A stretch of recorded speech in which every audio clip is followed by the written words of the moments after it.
All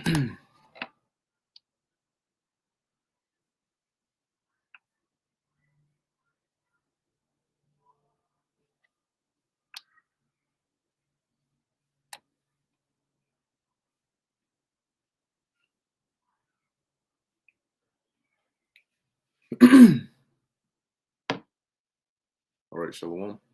First and foremost, I want to give all praises, honor, and glory to Yahweh, Bahasham, Yahweh Shai, Bahasham, Rakakudash. Double honors to the elders and the apostles of Great Millstone, and peace and blessings to the elect. And today we're going to go into Second Esdras, the 5th chapter. Pretty much this chapter is going into, it starts off going into, the time of the destruction, all right, which is written in, in some verses and, dark sayings almost. And then it goes on to talk about how Esdras was seeking understanding as to why the Lord was doing what he was doing, all right, onto the nation of Israel. Okay, so this is Second Esdras chapter 5, verse 1. And it says, nevertheless, as coming the tokens, behold, the days shall come. So that now the angel is going to expound onto him the coming tokens, as meaning the signs of the future. So it says here, the days shall come that they which dwell upon earth shall be taken in a great number, and the way of truth shall be hidden, and the land shall be barren of faith. Now, this is talking about in these times, and ultimately when it talks about the day which dwell upon earth shall be taken in a great number, is going into the destruction. Okay, it tells you in Second Esdras chapter 9 how those that are going to be destroyed are likened unto a wave versus those that are going to be delivered, which are likened unto a drop. Okay, so you're going to have people dying in a mass number. It says, and the way of truth shall be hidden, which as you can see now, that's why really it's it's likened unto a remnant, those of us that have the way of truth, the correct truth of Yahweh Ba'Shem Yahweh Shai. It says, so it's hidden to the world, but not to the elect. It says, and the land shall be barren of faith. All right, which once again, that's what did Yahweh Shai say? He said, when the Son of Man will deliver them speedily, but when he cometh, shall he find faith on the earth? Because with the exception of the elect, faith in Yahweh Ba'Shem Yahweh Shai is pretty much, almost next to non-existent on the earth. It's just a high level of wickedness and faithlessness. Verse 2, it says, but iniquity shall be increased above that which which now thou seest, and that thou hast heard long ago. So the wickedness that you see now, it's going to be much worse in the future. It's going to be worse than anything you've seen now or anything that you've heard of in the past. And the land that thou seest now to have root shalt thou see wasted suddenly, which is talking about Babylon. All right, because we know that as the scriptures talk about sudden destruction, but it tells you in the book of Revelation that it'll take in 1 hour is this place going to be destroyed. Okay, so going on, verse 4 says, but if the Most High grant thee to live, thou shalt see after the third trumpet that the sun shall suddenly shine again in the night, and the moon thrice in the day. And as you go on down from verse 4, it talks about the destruction that's coming and also the different signs, because as the Lord said that there would be signs in the heavens and upon the earth. So there's going to be unexplainable signs that are going to be taking place. And it tells you in the book of, I believe it's Luke, the 21st chapter, that men's hearts are going to be failing them for fear of seeing the things that are going to be coming upon the earth. So there are going to be a lot of things that people won't have answers to or won't be able to explain. So as it says, thou shalt see after the third trumpet that the sun shall suddenly shine again in the night, and the moon thrice in the day. It says, and blood shall drop out of wood. So now you're going to have signs in the heavens and in the earth, And you're going to have, as it says in verse 5, and blood shall drop out of wood, and the stone shall give his voice, and the people shall be troubled. Now, when it says blood shall drop out of wood, and stone shall give his voice, this is, it's not literal that, there's going to be trees that are going to have blood dripping out of them. But what it's talking about is, I'll give you a scenario. If you have, for example, Central Park, right? You got Central Park, and people are in there, and say the destruction hits, an attack, a missile, whatever.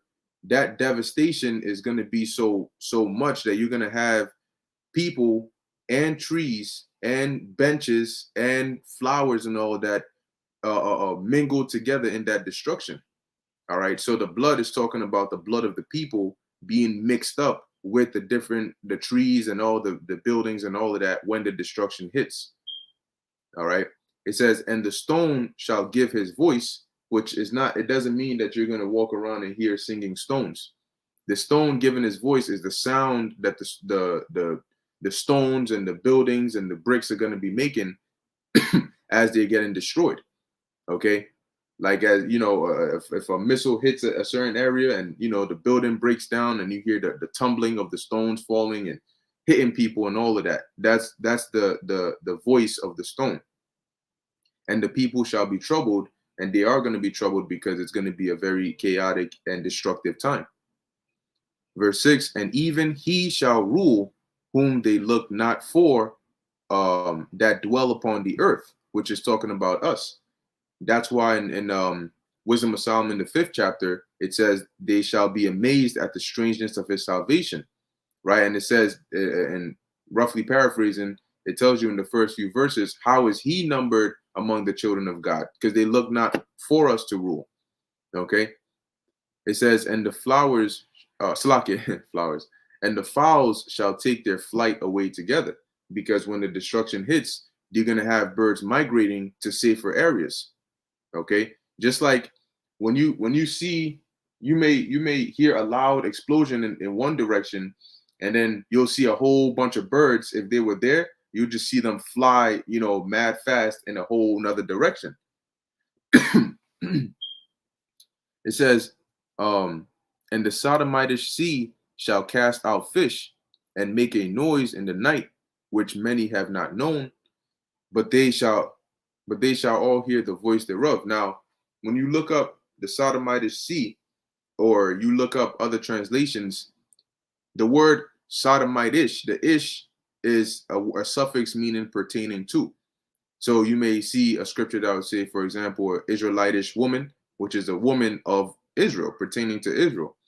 Now, when you look up the Sodomitish sea, it'll make reference to the sea or the body of water that's located on the coast or near Sodom, which today is known as the Dead Sea. Now, the Dead Sea is called the Dead Sea because it doesn't have life in it, because it's I believe the salt levels in there are too high for fish or any organisms to really survive in there. Okay, so even that is going to be a sign of unexplainable things, because that sea not being capable of having life in it, casting out fish, is an unusual sight. Okay, but also you're going to have other bodies of water that are going to be casting out fish, but those are going to be dead fish. When you go into Revelation, the 8th chapter, it tells you how the missile hit, right, which was called wormwood, and all the waters became wormwood, and all life died that were in the waters, which is going to be those different creatures, fish, and all of that. And wormwood meaning contamination. So you're going to have wonders happening in the earth, like fish coming out, being cast out of the Dead Sea. But then you also going to have different bodies of water where the missiles hit, that are going to be bringing forth those dead fishes because of the contamination going on in there. Okay, it says, and make a noise in the night, which many have not known, but they shall all hear the voice thereof. All right, which is also going into the destruction that's going to hit. The scriptures liken the missiles onto the noisome pestilence. Okay, so when all these things start going down, you're going to have destruction happening, but you're going to be having unexplainable signs and events, as the Lord said, happening in the heavens and in the earth. All right. Verse 8, it says, there shall be a confusion also in many places, and the fire shall be oft sent out again, and the wild beasts shall change their places, and menstruous women shall bring forth monsters.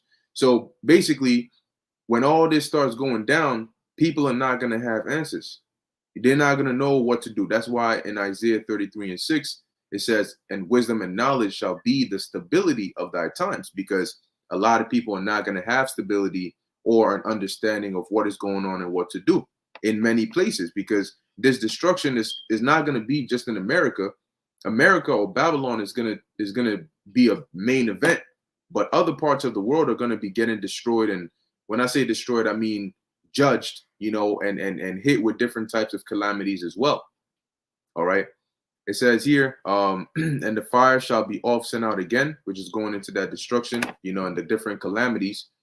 And wild beasts shall change their places. Just like the birds are going to take their flight and leave, you're going to have the animals relocating. Okay. In some cases, you're going to have animals relocating their habitation because it becomes uninhabitable. And in some cases, you're going to have animals relocating. Like today, in this time, you'll see like a bear or, I don't know, a coyote or some shit coming more towards where people are dwelling. And why is that? Because they're looking for food, or they're looking for, things that they can survive off of, because it's getting harder and harder to dwell where they are. So all in all, you're going to have migration. You're going to have animals changing locations from one place to another, where it's much better suited for them. It says, and menstruous women shall bring forth monsters, which these monsters are talking about deformed babies. Okay, babies that have they're born not looking like the average baby. Okay. Which we even see now. It says, and ultimately, a lot of course, it's ultimately judgment, but a big portion of that is because of what these women, how they take care of themselves. They don't properly take care of themselves, and that affects the baby. When you have a baby in your womb and your body is toxic, what do you think is going to happen to that baby? You have women that's smoking while they're pregnant. Women that are eating all types of destructive, foods, and putting all these negative things that are not good for their body or their child. And then their child comes out with deformities, and then they wonder why. It says, and salt waters shall be found in the sweet. Now, when you look up, like I said, in other translations as well, the sweet meaning fresh water. Okay, so you're gonna have, as it says, salt waters shall be found in the fresh waters, which is gonna make it hard, because salt water is not really drinkable. You have to filter it. But in places where you would go to find fresh water, you're not going to get fresh water from there. All right. So it's going to go in. It's also talking about the basically the hard times and the difficulties that are going to come about. All right. And it also tells you in 2nd Esdras, the 6th chapter, that I believe is the 6th chapter, it mentions how for the springs shall be stayed, and for 3 hours they shall not run, going into the different droughts that are going to be happening as well. It says, and all friends shall destroy one another. Why? Because of the hard times. It tells you that also in 2nd Esdras 6, I believe around the 24th verse, because things are going to get so hard that everybody's going to be for themselves. It says, then shall wit hide itself, and understanding withdraw itself into his secret chamber. So you're going to have on a deeper level the famine of the word, where when all these chaotic things start happening, the Lord is not going to have us out there. That's going to be the time when the the doors of mercy are going to be shutting, and the Lord is going to withdraw us, out from the easy access public opening, as it says in Amos 8:11. But even on a basic level, just basic understanding and decision making is not going to be easily coming to mind for people. That's why there's going to be so much distress and chaos and panic.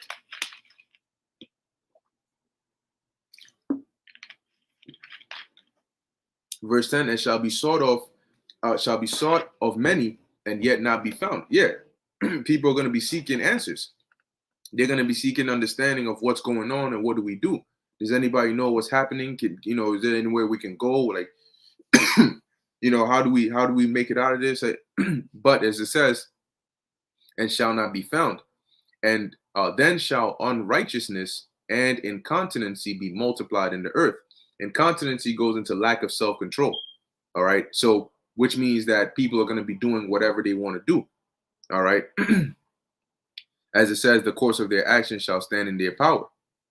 Verse 11, and this is going to lead to chaos. When you have incontinency and unrighteousness multiplied upon earth, Yahushua prophesied in Matthew 24, because of iniquity, right? Because iniquity shall arise or shall abound, the love of many shall wax cold. When you go into iniquity, it goes into chaos or anarchy, which is without rule. And when you have no rule, you have incontinency and unrighteousness. Verse 11, one land also shall ask another and say, is righteousness that maketh a man righteous gone through thee? And they shall say, no. Yeah, people are going to be searching for the truth, searching for answers, searching for men of the Lord, and they're not going to find them. They're going to, I know there was some of them in Jersey, or some of them in New York, some of them in this area, but they ain't going to find them. Verse 12, and at the same time shall men hope, but nothing obtain. They shall labor, but their ways shall not prosper. So you're gonna have people praying, you're gonna have people hoping, but their hopes are gonna be in vain. All right, there's gonna be no solution for them if they're not of the elect. All right, they're gonna try to put certain things together. They're gonna try to make certain things, try to put different plans together, but it's all gonna fail. Why? Because it's the time of judgment, and in the time of judgment, if you are not destined for mercy or salvation, then the time of judgment is meant for you to be judged. That means that if there's a famine, the Lord is bringing the famine for you to get killed in the famine, not for you to find a way out. So that's why anything you plan is going to fail, because the point of the famine is for you to starve to death or at least get weak enough and die of some other disease. Verse 13, it says, to shew thee such tokens I have leave. So those tokens were the end days. All right, the destruction that and the hard times and the chaos that's going to be happening, the different signs and unexplainable things that were going to be happening in the last days. That the first 12, 13 verses is what the angel just revealed to Ezra. All right, it says, if thou wilt pray again and weep as now and fast even days, then thou shalt hear yet greater things. See? So it goes to show you. So why was Ezra able to receive these revelations? Because he fasted. All right. It says ultimately because the Lord was dealing with him, but as the angel kept telling him to fast. So there's something real spiritual about fasting, especially when you fast for a long period of time. Your flesh gets super weak, but your spirit gets very, very heightened, and that's why you're able to receive more visions and see things more spiritually. I forgot the term for it, but you become oh man, I forgot the term for it. But basically, things of the flesh become very trivial. They become very, very even vexing to hear about, because it becomes so unimportant. When you fast, a certain amount of days, certain conversations people have just vexes you, because in your mind it's so irrelevant. People talking about regular things in their life become so irrelevant, because your flesh is your spirit is on such a heightened level that the only thing you're interested in is spiritual conversation or things of the spirit, things that pertain to the spirit. All right, in essence, you can say your spirit becomes more alive, because now your flesh is not drawing so much on it. So it says verse 14, then I awaked, and an extreme fearfulness went through all my body, and my mind was troubled, so that it fainted. So the angel that was come to talk with me held me and comforted me and set me up upon my feet. And in the second night it came to pass that Salathiel, the captain of the people, came unto me, saying, where hast thou been, and why is thy countenance so heavy? Knowest thou not that Israel is committed unto thee in the land of their captivity? Up then and eat bread, and forsake us not, as the shepherd that leaveth his flock in the hands of cruel wolves. Because they were looking at, because Ezra is a prophet and a priest, right? So they were looking to him for guidance and leadership, but here he is in the field, for days, and just left them over there. So that's why Shealtiel came up to him to basically say, look, like you basically left us hanging, what are you doing? But it says here, verse 19, then said I unto him, go thy ways from me, and come not nigh me. And he heard what I said and went from me. So pretty much Ezra told him to leave him alone. Because Ezra was in the spirit and he was receiving these revelations. Okay, and it was important that he remained in the state he was, all right, unaltered by the condition of the people at the time. Verse 20, and interestingly enough, he was there because of the condition of the people, because he felt troubled in his spirit upon seeing Jake in that condition. Verse 20, and so I fasted 7 days, which is a long time, mourning and weeping, like as Uriel the angel commanded me.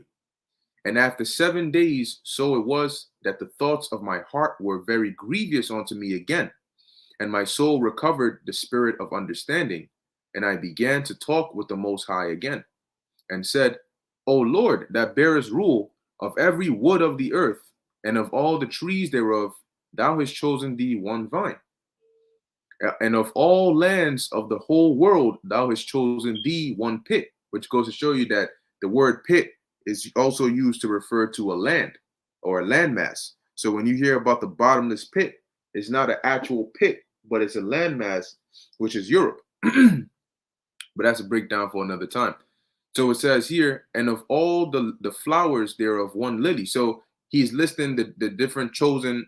Basically, what's the Most High's favorite flower? What's his favorite land? What's his favorite, So it says, verse 25, and that one pit is talking about the land of Israel.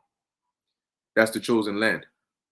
Verse 25, and of all the depths of the sea, thou hast filled thee one river, and of all builded cities, thou hast hallowed Sion unto thyself. And of all the fowls that are created, thou hast named thee one dove, and of all the cattle that are made, thou hast provided thee one sheep. And that's why we're likened onto the Lord's favorite animal, which is the sheep. Verse 27. And among all the multitudes of people, thou hast gotten thee one people, which is Israel. And unto this people whom thou lovest, thou gavest a law that is approved of all. And now, O Lord, why hast thou given this people over unto many, which are the heathens? And upon one root hast thou prepared others, and why hast thou scattered thy only one people among many? Now, when it says, and upon one root thou hast prepared others, when you look at how it's worded in other translations, it'll tell you that basically Ezra is saying, why hast thou dishonored this root, which is your chosen, over the others? Because Ezra is speaking from the perspective of the condition that Jake was in, okay, the suffering. It says, and why hast thou scattered thy only one people among many?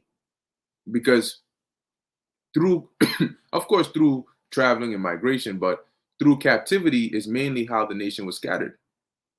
It says, and they which did gainsay thy promises and believe not thy covenants have trodden them down, which are the heathens. All right, because that's throughout our history, really, particularly at the time that Ezra is speaking of, we were under the control of the heathens.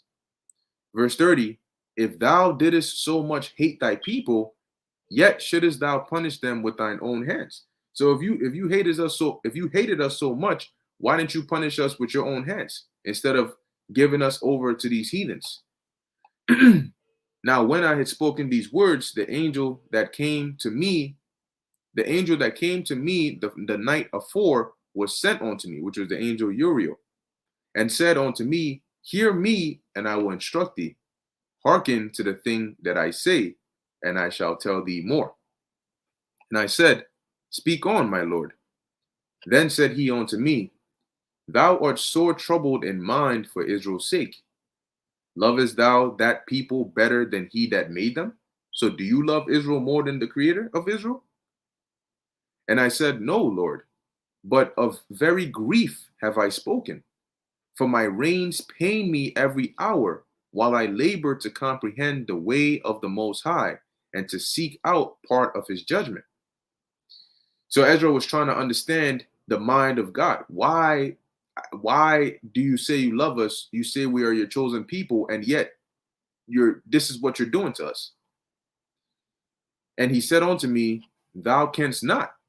So the angel told him plainly, you wasting your time. You can't. And that's why it says in Isaiah 55 and 8, or I believe it's 8 or 11, that for as the heavens are higher than the earth, so are the Lord's ways to our ways. So you cannot understand the mind of the Most High. You can understand how the Most High works and operates in certain situations, but you cannot understand. That's why the scriptures say, who has counseled the Most High? Who have taught him? It says, and he said unto me, Thou canst not.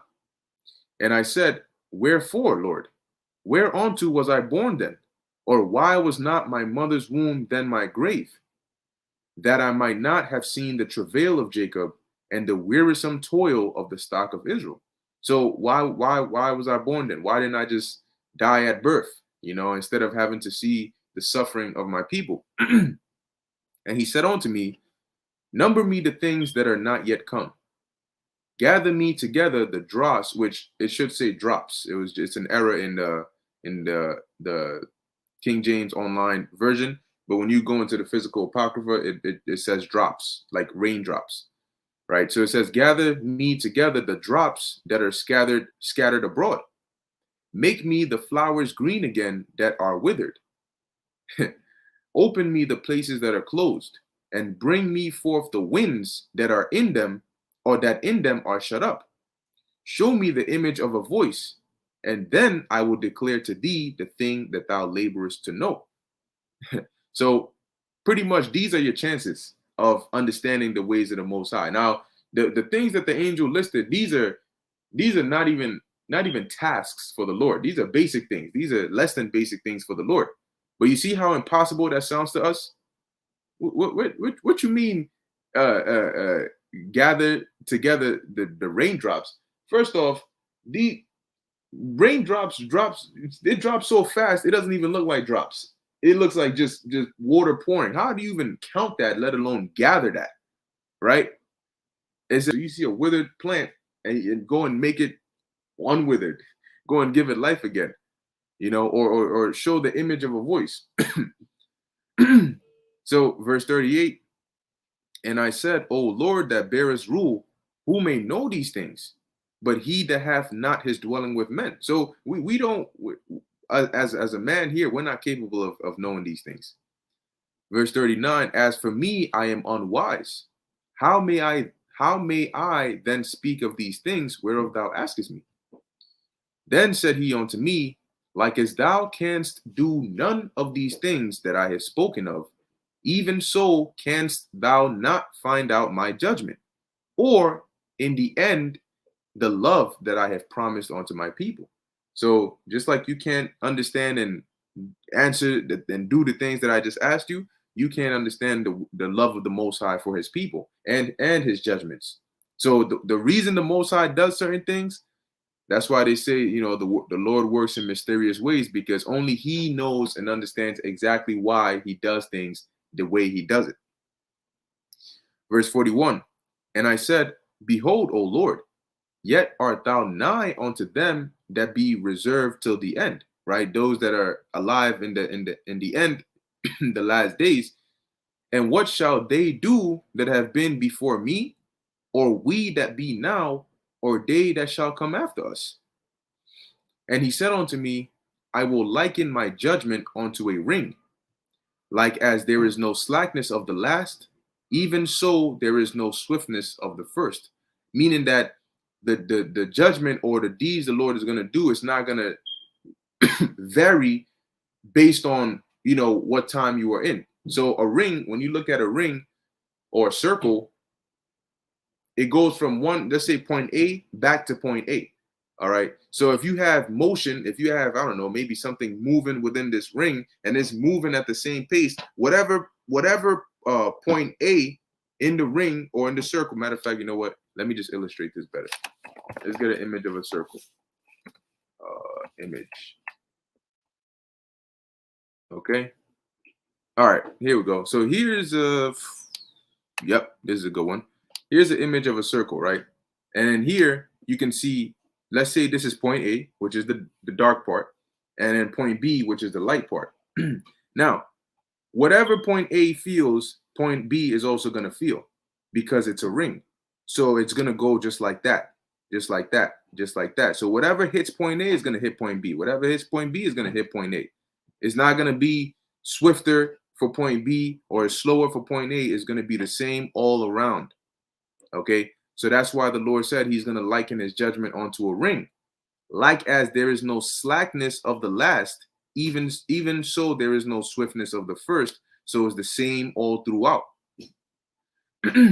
Because that Ezra was basically asking, okay, so how what about, like, I understand what's going to be happening to those in the end days, in the past, Slaki, in the future, but what about those that were in the past, or those that are alive in my time now, or those that are going to come right after us? What about us? Like, what's the difference going to be? And so the Lord told him there ain't going to be no difference, because the judgment is going to be like a ring for beginning and end.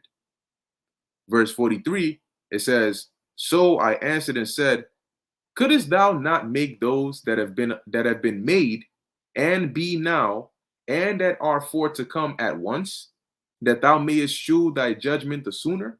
So Esdras was saying, well, you got people in the past, you got people now, you got people that are going to come in the future, and because of this, we got to pretty much, the judgment is going to be prolonged. So why can't you just put us all alive in this one time and then just bring the judgment now?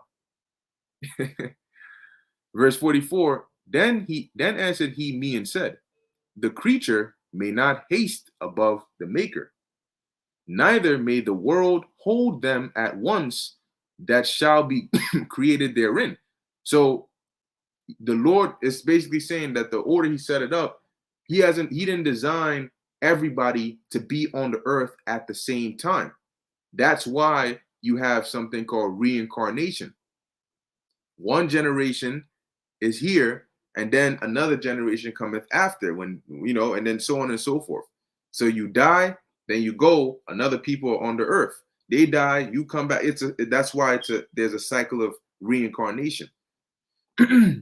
Verse 45, and I said, as thou hast said unto thy servant, that thou, which givest life to all, hast given life at once to the creature that thou hast created, and the creature bear it. Even so it might now also bear them that now be present at once. Meaning, what he's saying is, well, you've said that you can pretty much put all the life in the earth at once, and the earth can bear it.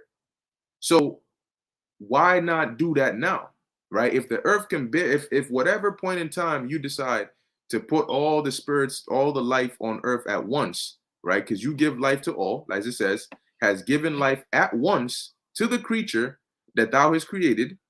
Because when you go up a verse, it tells you the creature, right, the world may not hold all them at once that shall be created therein. But keep in mind that there, even as it was revealed to Esdras, that in the last days, those that are in the graves are going to come up. All right. So those that died are going to come alive again to be judged. So there's going to be a lot of people at once. But Ezra is saying that if that can happen, then that means that it's also, if it's possible that that can happen at any point in time, then that means it's also possible that you can do that right now. Right? If at any point the earth can bear everybody at once, then why not make that point right now? Why not make it this present time? Verse 46, and he said unto me, ask the womb of a woman, and say unto her, if thou bringest forth children, why doest thou it not together, but one after another? So pretty much go find a pregnant woman and ask her, when you got children, right, why don't you bring them all together at once? Right? As it says, pray her therefore to bring forth 10 children at once. So the angel, man, and it shows you the vast difference in understanding of the thoughts of man versus the thoughts of the heavenly, the Most High and the angels. Because as it says, why don't you go ask a pregnant woman, right, to bring forth all her children at once? If you got a woman that has 10 children, ask her to give birth to all 10 at the same time. Verse 47, and I said, she cannot, but must do it by distance of time. Yeah, you got to bring one, and then you got to bring another, and then you got to birth another, right?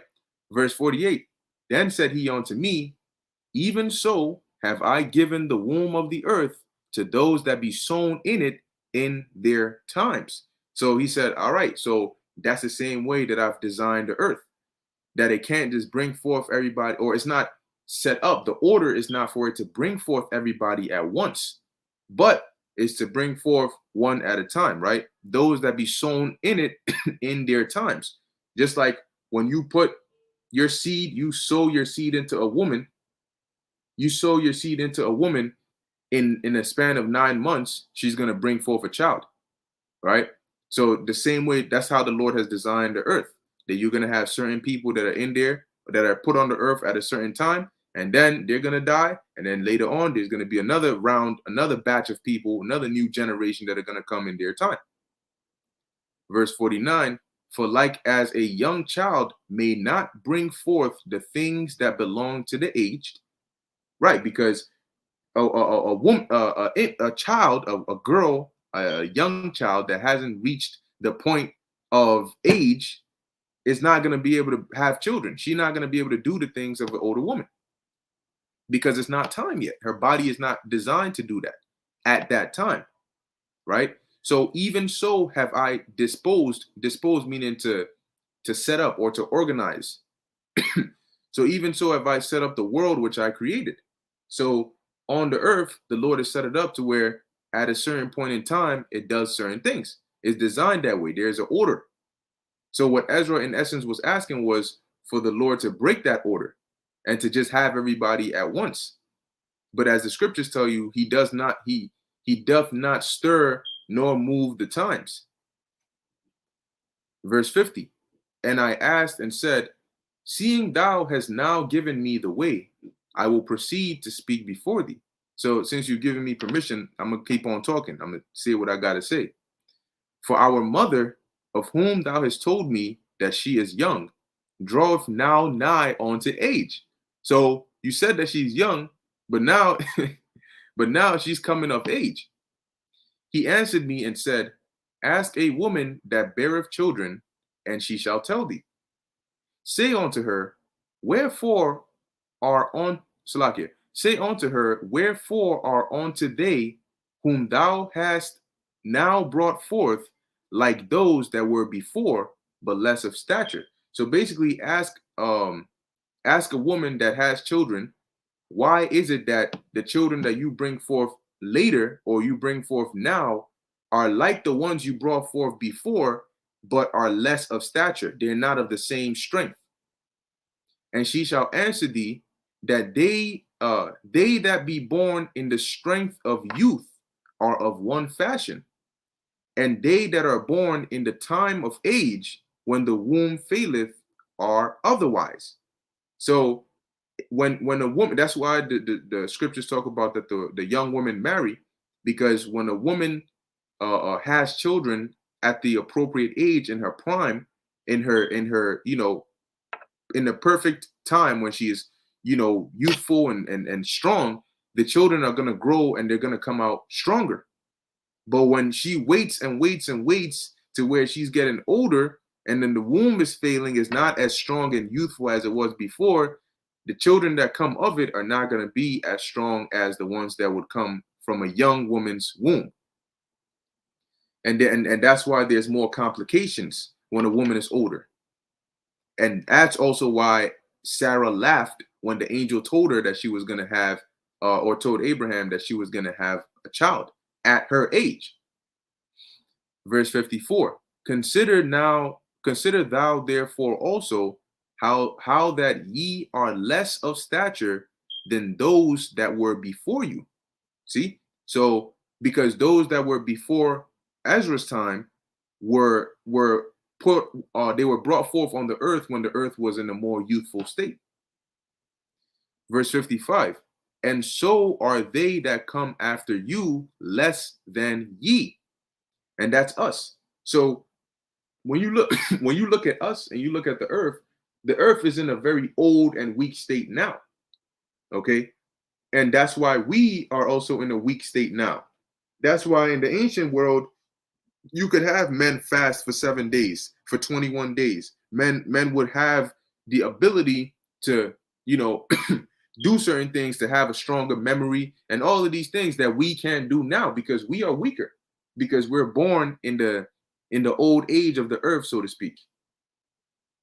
So it says, and so are they that come after you less than ye, as the creatures which now begin to be old and have passed over the strength of youth. So it makes sense why David was able to slay a lion and a bear. Don't go try that now, because it's going to go the opposite way. It says, verse 56, then said I, Lord, I beseech thee, if I have found favor in thy sight, shew thy servant by whom thou visitest thy creature. So Ezra wanted to basically find out, well, through who are you going to visit us, or visit the world? All right. And then when you go into the next chapter, in chapter 6, it goes more into the continuation of this. All right. But that's pretty much it for Second Ezra chapter 5. Let me take a look here. Let's see. Shalom, shalom. Yahweh Bashem Yahushai Barakatham to you all.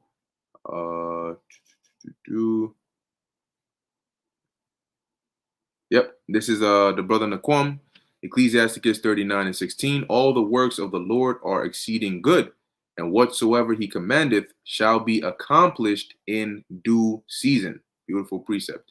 There you go. Yep, so that was pretty much it for Second Ezra chapter 5. Lord willing, that was clear and understandable and edifying to the elect. In closing, I want to give all praises, honor, and glory to Yahweh, Bahasham, Yahweh Shai, Bahasham, Rakakudash. And until next time, Shalom.